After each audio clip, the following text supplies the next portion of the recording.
पाकिस्तान को कितने नुकसानों की बात सामने आ चुकी है। कैसे एक के बाद एक पाकिस्तान सरकार, उसकी सेना और नागरिकों ने तबाही को लेकर खुद खुलासे किए हैं।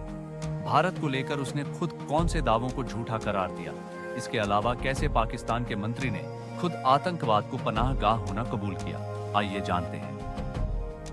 भारत की तरफ से ऑपरेशन सिंदूर के तहत जिस सटीकता के साथ पहले आतंकी ठिकानों और फिर पाकिस्तान के एयरबेसों को निशाना बनाया गया, उसकी तस्दीक अंतर्राष्ट्रीय विशेषज्ञों से लेकर मीडिया समूह तक करने में जुटे हैं। सबूतों के इस भारी दबाव में खुद पाकिस्तान भी दबा नजर आ रहा है। शुरुआती दौर में भले ही उसने अपने सैन्य नुकसान की बात छिपाई हो, लेकिन अपनी कुछ हरकतों और कबूलनामे से एक के बाद एक उसकी क्षति सामने आ रही है।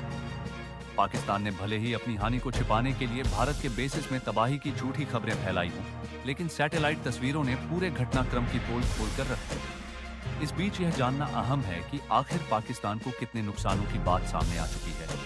कैसे एक के बाद एक पाकिस्तान सरकार, उसकी सेना और नागरिकों ने तबाही को लेकर खुद खुलासे किए हैं। भारत को लेकर उसने खुद कौन से दावों को झूठा करार दिया। इसके अलावा कैसे पाकिस्तान के मंत्री ने खुद आतंकवाद को पनाहगाह होना कबूल किया। आइए जानते हैं। पहले जानें नुकसान को लेकर पाकिस्तान का सबसे ताजा खुलासा।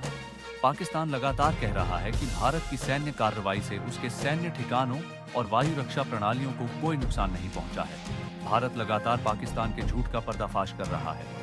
अब पाकिस्तान के ही पूर्व एयर मार्शल ने कबूल किया है कि भारत की ब्रह्मोस मिसाइल ने उनके देश में तबाही मचाई।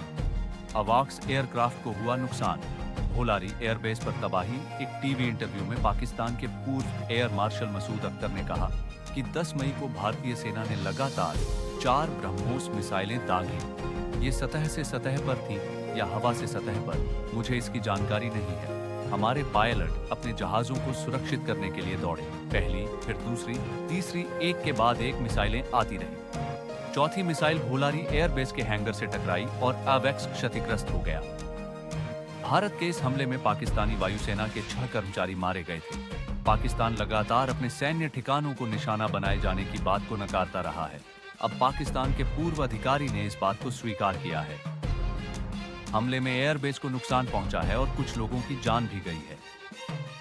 पूर्व एयर मार्शल मसूद अख्तर का यह बयान सोशल मीडिया पर वायरल हो रहा है। गौरतलब है कि जिस भोलारी एयरबेस को भारत की तरफ से निशाना बनाया गया, वह पाकिस्तान के सबसे नए एयरबेसों में से है।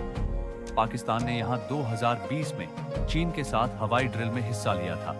इसे पाकिस्तान का सबसे आधुनिक एयरबेस भी कहा जाता है। वहीं अवाक्स AVVCS एक लॉन्ग रेंज रडार सिस्टम है, जो कि आमतौर पर एयरक्राफ्ट में लगा होता है और सीमा पार से आ रहे खतरों का पता लगाकर अपनी सेना की रक्षा में मदद करता है। भारत ने इससे पहले दावा किया था कि उसने पाकिस्तान में 11 एयरबेसों को निशाना बनाया। कई अंतर्राष्ट्रीय विश्लेषकों और रक्षा विशेषज्ञों ने सैटेलाइट तस्वीरों के माध्यम से भारत के इस दावे की पुष्टि भी की थी। हालांकि पाकिस्तान इस पूरे मुद्दे पर अपनी जनता से सच छिपाने के लिए चुप रहा।